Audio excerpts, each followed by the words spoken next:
I'm Allie, and I'm going to be talking about building a front-end web or mobile application with AWS Amplify. And I work on the product team for Amplify, so I get to play around with this stuff all day, every day, and it is very fun. So what we're going to do is we're going to chat about what's going on with the web and mobile industry in 2021, what goes into building an app today. We'll talk about what Amplify is, and then how to build, ship, and scale with Amplify. We'll also weave in how customers are using Amplify as well, so it goes beyond demo code into actual customer stories. So to get everybody on the same page, if you're new to Amplify, it's a set of tools that brings the power of AWS to front-end developers like me. So with Amplify, you can enable data storage, authentication, file storage, host your app, or even add AI/ML or mapping to your application. And Amplify supports iOS, Android, Flutter, and all the popular front-end frameworks that you may use like React or Vue or Angular. And you can use all these tools a la carte or in an existing app, or you could use them all together in a new one. So what goes into building an application? So when you're building an app, you're going to need to first build it, like I said. You'll need to ship it, and then you'll need to scale it up to customer need. So Amplify helps with all of these steps.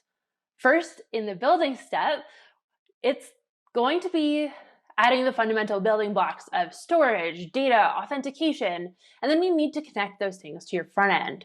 So I have been mostly a React developer for the last couple of years, and according to the State of JavaScript survey, about 80% of front-end developers are using React right now. So there's a very good chance if you're building something new in 2021, you're going to be using one of those front-end frameworks. There's also Angular, Vue, Next.js, which is one that I've been using a ton this year, and all these other hot frameworks. But if you're building a mobile app, you might be using Swift for iOS or Java for Android. And you may be even using a cross-platform framework like Flutter or React Native. And Amplify will be able to help you with all of those. So if you're interested in seeing a list of all of them, it's in the documentation, and that's always being updated. So the next part is that you got to put your app out into the world. Customers have to use that app. So you're going to ship it. And then the last stage is that you're going to want to scale it. So you're going to add those post-MVP features like AI and ML or mapping. You're also going to make sure that your application can handle an influx of users so that it keeps scaling when more customers are joining your app. And you also want to have full control of extending your code base, and that's something that Amplify enables as well. So let's dive a little bit deeper in each of these steps. So first, you can use Amplify to develop your app's backend resources. So instead of needing to research all these different AWS services, you can enact common use cases in a few clicks or a few commands. So what about adding data to a new project? The admin UI, which we actually introduced at re:Invent last year, enables you to configure backend data to your application in clicks. So here you can head to sandbox.amplifyapp.com, and then you can click Get Started to create an app backend. And then from there, you can choose that you want to create data and start with a blank schema. From there, you can add some models. So I am going to build a video course app. I like building video courses, and I think it shows a lot of our features well. So I'm going to have a course that has videos in them. So the course will have a title and a description, both of which will be strings, and then the video will have title, description, and order. So you can change the different field types of your data fields. You can also make different fields required by clicking on them and then clicking is required. You could make them arrays as well. We also want to make this data related. So each video is going to belong to a course. So we'll make it so that each course has videos. I renamed the relationship there. I just like lower cases. And then you can choose what type of app you're building. So I, again, am a web developer at heart. So I will choose Web React, but you could see that there was iOS and Android on there as well. So I'm going to create a new React app. I'll call it Amplify Video Platform. And then once that script runs, I can change into the directory that was scaffolded. You may need to install the Amplify command line if you haven't done that before, and then you can pull your app down. And that'll take a couple seconds, but once it does, you'll need to install the AWS Amplify libraries as well as TypeScript, and that's for some inner workings of Amplify. So the index.js was scaffolded by Create React App, which is what I used to build my app. And you can see that there's this AWS exports file that was also created. Right now it's an empty object. So I'm just doing all this locally right now. My app actually is not deployed. And so this object has not been populated yet, but it will once our production app is live. And then our models are in TypeScript there. That's why we had to install TypeScript. We have a GraphQL schema as well. So if you take a step back, behind the scenes, the data model has actually been built in GraphQL for you. So now we have our front-end application. And let's talk about what's actually being done with our data. So first off is Data Store, which is an Amplify library, and it allows your data to be both online and offline. So if you've ever used local storage before, it stores your data in IndexedDB, which is somewhat similar to that. It just allows you to store more data, and it's also asynchronous. So the data will actually be stored online and offline by default. Right now, our app is not deployed, so to only have offline data, but once it gets deployed, our data will sync online and offline by itself without any additional logic from the developer. I have enacted this so many times as a software engineer. I've built forms that automatically save your data when you go offline. Data Store is awesome for use cases like that. And I know with mobile apps, more and more of them have to be offline ready as well. So a layer back from that is AWS AppSync, and Data Store is built on top of this, and it's a managed GraphQL service. So you can actually use GraphQL if you want. Data Store has an abstraction on top of that, so you don't need to have the verboseness of GraphQL, but you still have the benefits of it if you need, like subscriptions. Also, you need a database. So the database that's being used is Amazon DynamoDB, which is a serverless key value pair document database that's highly scalable. And so the beauty of Amplify is that you don't need to know that all of these services are being used. Instead, they're being provisioned for you, and you can just use them in your code. You can also feel that it's safe, that it's way more than just a toy. It's fully production ready. It's using these same services that all these big companies are. Okay, so let's move on to the second step, which is to test in your code. So no matter if you're creating a new application or connecting to an existing AWS-backed project, you can use the Amplify libraries to integrate your AWS resources into your front end. So these libraries will dramatically decrease the number of lines of code that you and your developers need to write. So this will save valuable time and resources for your developers. So for example, you could use the With Authenticator React component in order to add authentication to your app. You could use the JavaScript libraries to pull the data from your API, or you could list files stored in Amazon S3 with the iOS libraries. These libraries aren't limited to AWS provisioned, rather Amplify provision resources.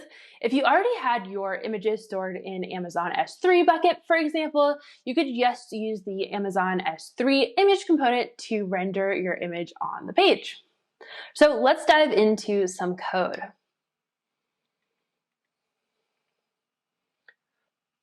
So again, I have this React app that has been scaffolded out for me, and I'm going to strip some of the code that was automatically generated by Create React App. And I call this part copy and paste driven development. So if you go back into the Amplify sandbox, there are these code snippets generated for you. So I'm going to create a function that allows us to add a new course. I'm going to copy and paste these imports over for Data Store and my course. And then this code snippet, which is going to create a new course. So I have title, description, and videos. My title I want to get from my users, so I'll do window.prompt. It's my dirty little secret for demos to make it go a little bit faster than writing a form. And then my description, I'll also get a prompt from the user. So I'll click add course. I'll add a name, get started with React, and say it's a great course, very generic. Now I'll want to actually pull all of my courses on page load as well. So I'll use a React use effect. If you don't know React, that's totally fine as well. This would be very similar in other languages and frameworks. So essentially this use effect, I'm just using it so that I pull data on page load. So once that page loads, I'm going to pull my data. I'm going to use an asynchronous function and call it. And then copy paste driven development, again, this time for query instead of create. So I'll paste that in, and you can see now that my React course is console logging in there. And if I add a second course, then that shows up as well. And so again, I have not deployed anything to AWS yet. You don't even need an AWS account to play with this. Once you deploy it, it will sync automatically with the cloud. So you can test all this without any fear of incurring costs or anything like that. It is local only. So the next step is deploying it to AWS. You have to put your app out into the world so that your users can be on your application. So let's dive into how you do that. So on the same page, there is going to be the deploy tab. So at any point, by the way, you can go back to the model tab and change your data model. Just rerun amplify pull and it'll update in your app. So I'm going to move over to deploying this.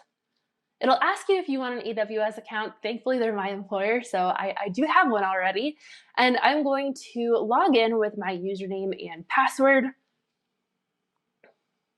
Then I will need to name my application, so video course, for example, and then whichever region that you want to deploy to, just think about your customers, where are they going to be mostly at when your app launches. Then it's going to take a few minutes to deploy, but once it does, you're gonna get this admin UI. So I'm gonna click on that and see my data model. So my video and my course are there. And again, I can update these if I need. You can also go to manage app content. And as a software engineer, I would always have to build one app for the end user, but also build an internal app for us to manage content with. And this does that for you. So you don't have to write that code yourself. So I'm gonna create a course here. I'm gonna add a title and a description. Again, I hate writing forms, so I like that this does that for me. It also has Markdown preview, so you can write in Markdown if you need. And then you can create and link to an existing video. I'll save that course though for now. And just like that, I can add data. So it follows almost a Git-like model of pushing and pulling. So push whenever I want to push something local up to the admin UI and deploy it, and amplify pull to pull any changes locally. So it'll ask me a couple questions about my app, and then I can use this in my app. The other really nice thing about this admin UI is that you can give other users access to this. So you only need one AWS account and everybody can work off of that. So if you had a content manager, for example, that you wanted to give them content access, you could do that and just give them that limited ability on the app. But if you had another developer on there, you could give them full access so that they could update the data models as well. So again, one AWS account for your whole team if you wanted to. So then we saw this already, but manage your app. You can add auth and manage your data. So we saw the data management, but let's dive into what it looks like to add authentication to your app. So we'll go in here and we'll click Enable Authentication. And you can choose a login mechanism like Facebook, Amazon, Google. There's sign in with Apple too. You can choose multi-factor authentication or not. And then you can also add additional attributes that you want to get from each one of your users and make it so that they have to follow certain rules for their passwords.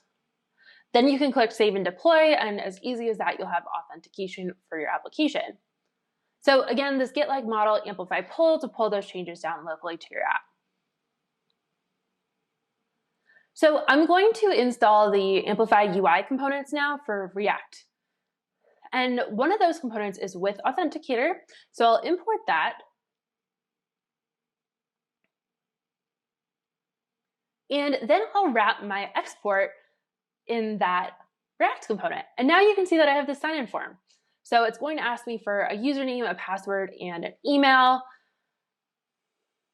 And you can actually go back to the admin UI and create a new user through that as well if you want. So I'll go ahead and do it this way. You could also use that form. So I'm going to use my business email, WeLearnCode, and a temporary password right there.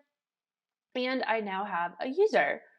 You can also create user groups. So this is really helpful if you need to have an admin user group with different permissions. So I'll add myself to the admins and then go back to my data modeling.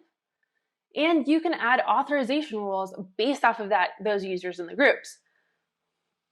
So maybe I want my admins to be able to perform all actions, but my non-admins to maybe only be able to read data.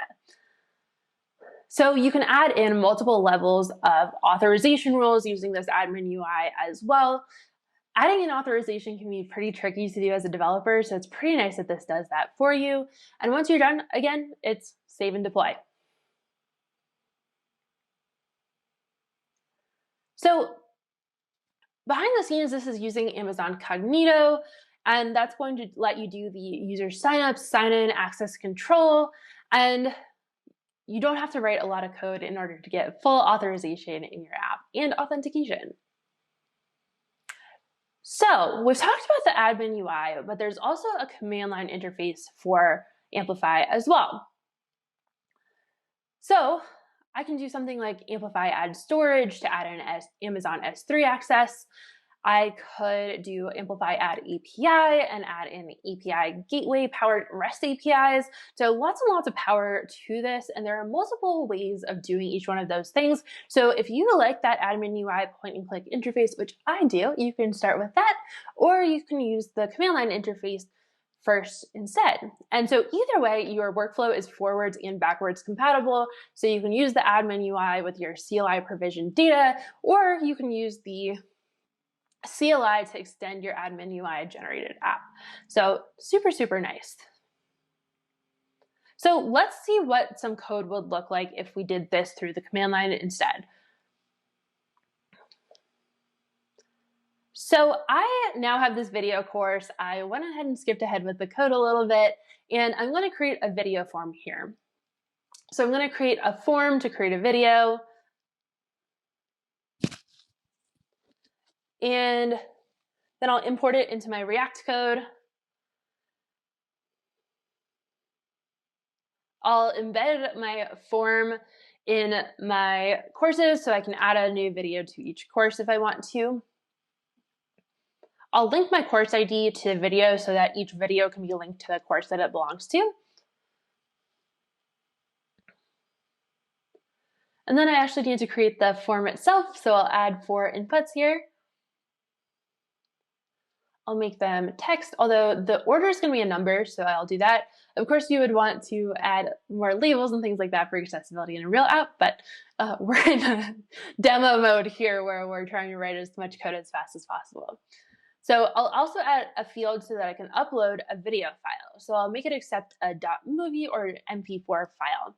And then I'll save all of my fields in state so that I can interact with them in React. So I have my order, I've got my description and my title, and then also my video file. And then each time I change one of these forms, I want to update state with that. Again, this would work in all those different frameworks and languages that I talked about earlier. I'm just mostly a React developer, which is why I'm using React for this.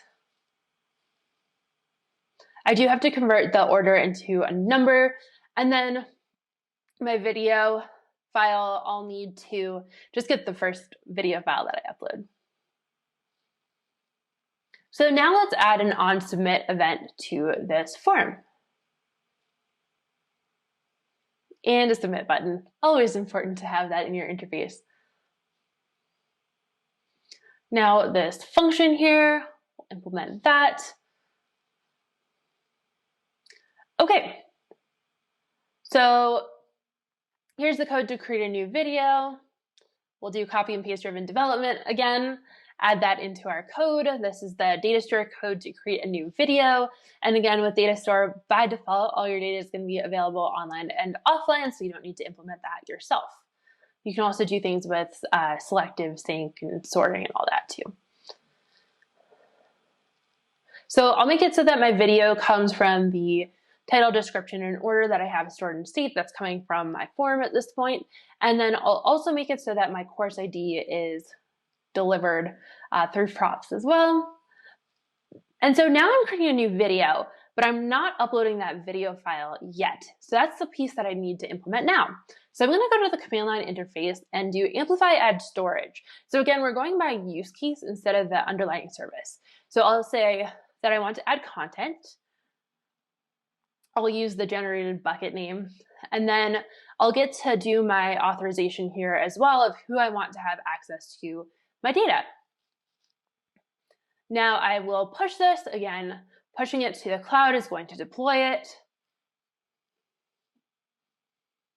And once that's done deploying, then I'll add some more code here in order to integrate this into my front end. So I'm going to import the storage library from AWS Amplify, and I'll do await storage.put with my file.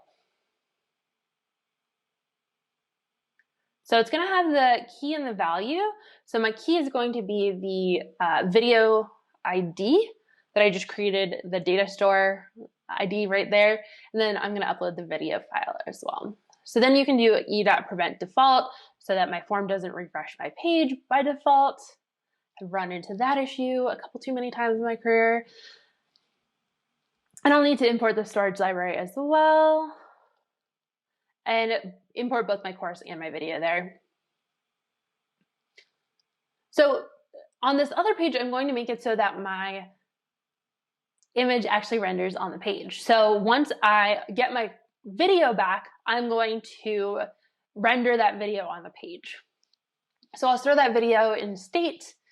I'll query for it.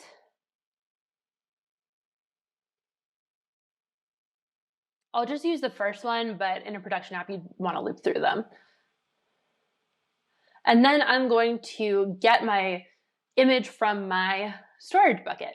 So I'll do await storage.get and then my video.id.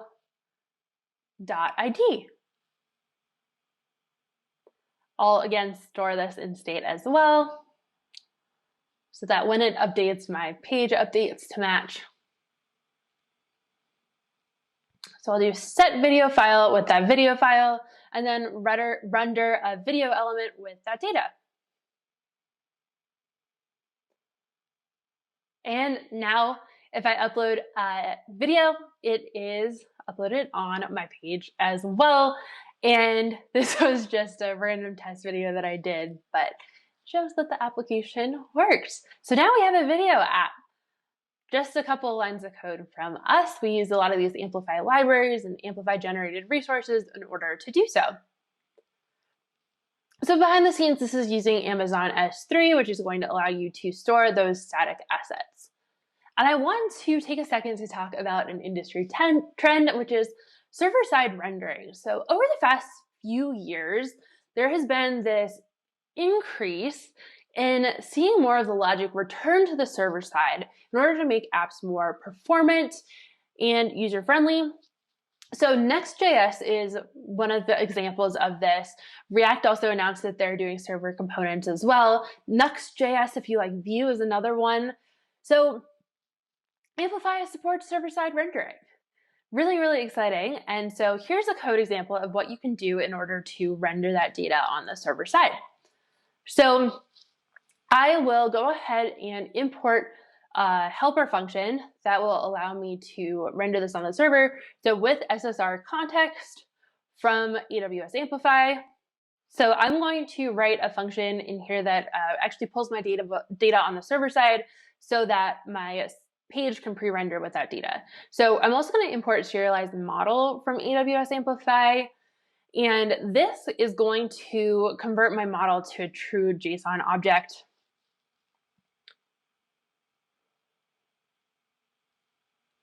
Then I need to import my models like I have. So this time I'm using a blog, a little bit different.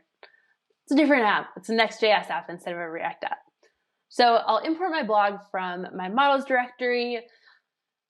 And then I'll do get server-side props. So this is a special function built into Next.js that's going to run this code on the server side instead of in the browser. So by default, most front-end code runs in the browser instead of on the server. This is going to flip that on its head and going to pre-render the page with data plugged into it. So we're going to do const SSR equals with server-side rendering context, and we're going to plug the request into that as well. And then I'm going to use data store to query for those blogs.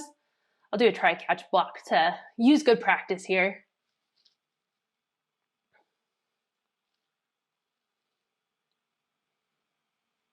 So I'll try to get my blog data. So I'll do await ssr.datastore.query blog. So it's the same API for data store as before. We're just prefixing it with the SSR from with SSR context. If there's an error, we'll console.error it.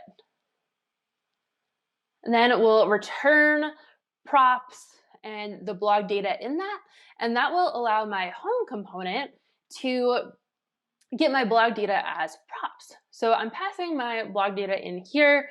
Now you can loop through your blog data right here.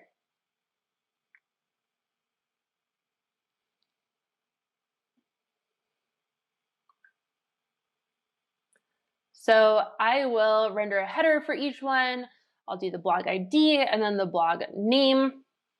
You can make it link as well. And now if I load my app, it has all these blog titles. By the way, the admin UI has this really nice feature where you can seed your data. So all this Lorem Ipsum data came from that. You can do one click in order to get all of this.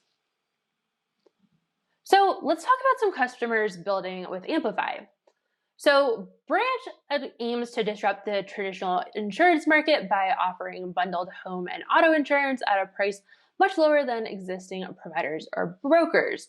And they chose the Amplify libraries in order to get them to market faster. So according to them, it took them to market 6 months faster than if they had not used it. And Amplify is allowing them to scale as well. Also, fast-growing educational tech startup Note developed an app to change the way students and teachers study and create assessments. The Note team turned to AWS services to help them innovate in the cloud faster, build and scale their serverless architecture, and streamline their development process. Okay, so now we've built an app, let's ship it. We've actually already talked about 2 ways to ship an app. So first is using the Amplify sandbox. So we clicked to deploy through that, and then you can run Amplify push from the command line in order to push code there as well. So it followed that Git-like model that I keep plugging.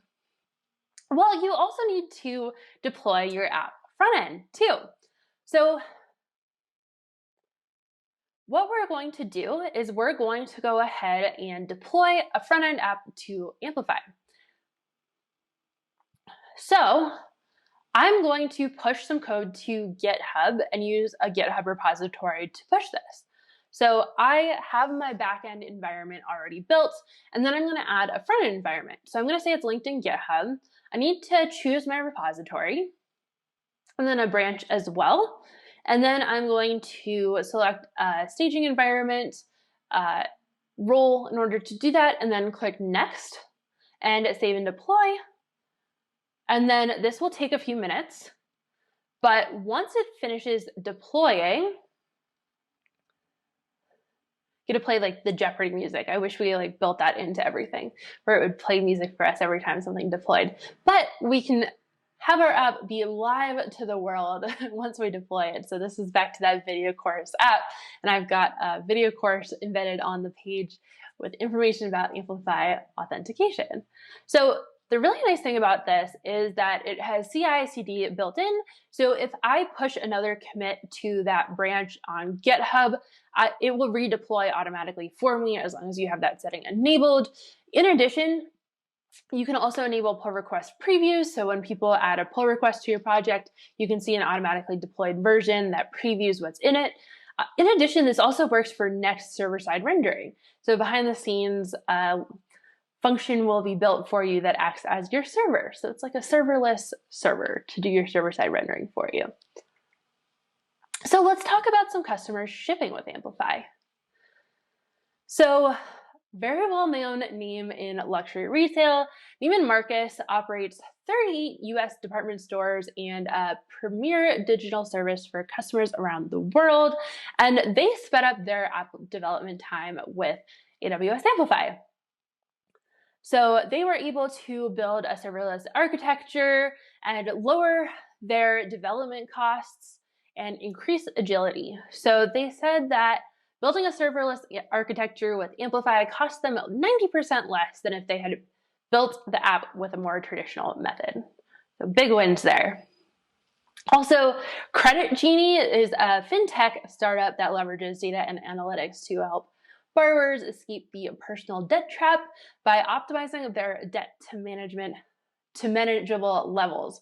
So they started using Amplify, played around with it on a weekend, and thought that they could move really, really fast with Amplify. So they also have awesome data protection through Amplify as well. Okay, now we've talked about building, shipping. Now let's talk about scaling. So Amplify grows with your company. First off, it's serverless. Under the hood, Amplify uses serverless technologies like AWS Lambda, Amazon DynamoDB, and Amazon S3.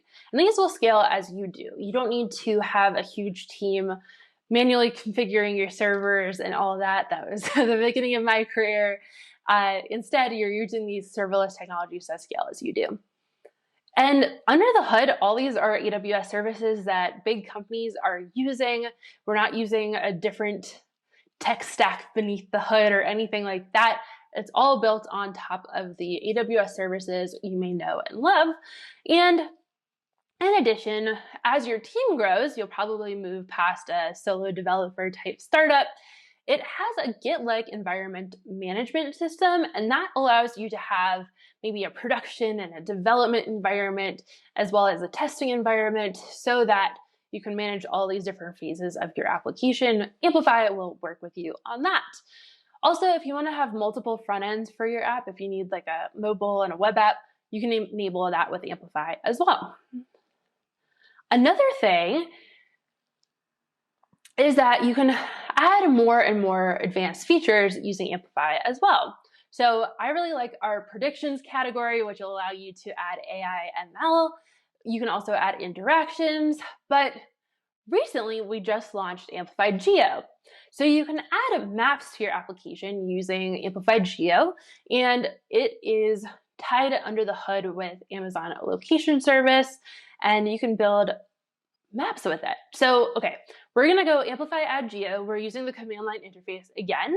I'm gonna add a map. I'll do a name, and we'll do authorized and guest users for this. So again, setting up the authorization and no advanced settings here. We'll go ahead and push this to the cloud. I have Amplify configured already. I'm switching between apps again, I'm sorry. So I do create map, draw points from MapLibre, Amplify, and then also I'm importing a CSS file as well here. So I'll create a function that will allow me to initialize a map, and then I'll await create map here.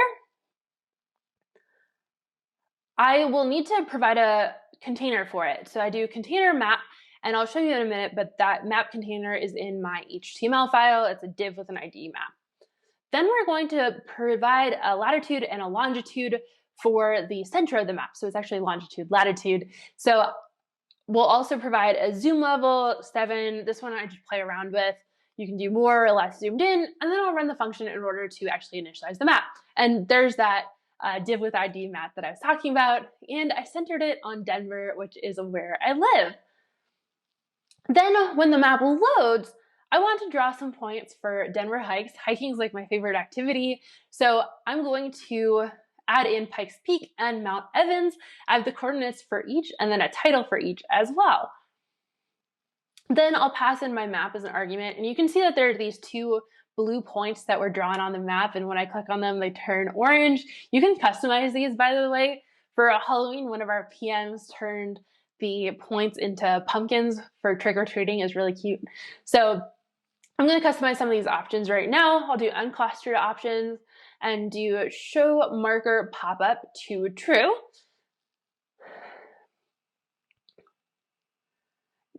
And once my app rebuilds, you can see that I can click on these, and now it gives me a little pop-up that says Mount Evans or Pikes Peak. So I'm going to do Amplify at Geo again, and this time I'll do location search, and I'll do the authorization again and push it.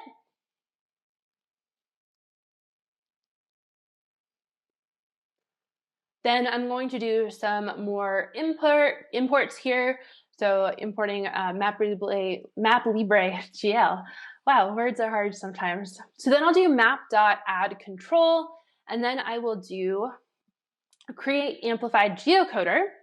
And what that will do is that'll give me this little search bar right up here. And what I will do is I can search, for example, Mount Bierstadt, which is another great hike in Colorado, and it'll zoom in on my hike. So just like that, with those lines of code, we built this mapping app. So with Amplify, it'll grow as you do, so you can use it as needed, from a full stack front to back solution to just front-end hosting or UI components to integrate with your AWS provision resources. If you want to learn more, docs.amplify.aws is a great site to check out. Or if you want to build using the admin UI like I showed in this demo, you can do sandbox.amplifyapp.com. Thank you so much. Again, I'm Allie Spittle. Keep in touch.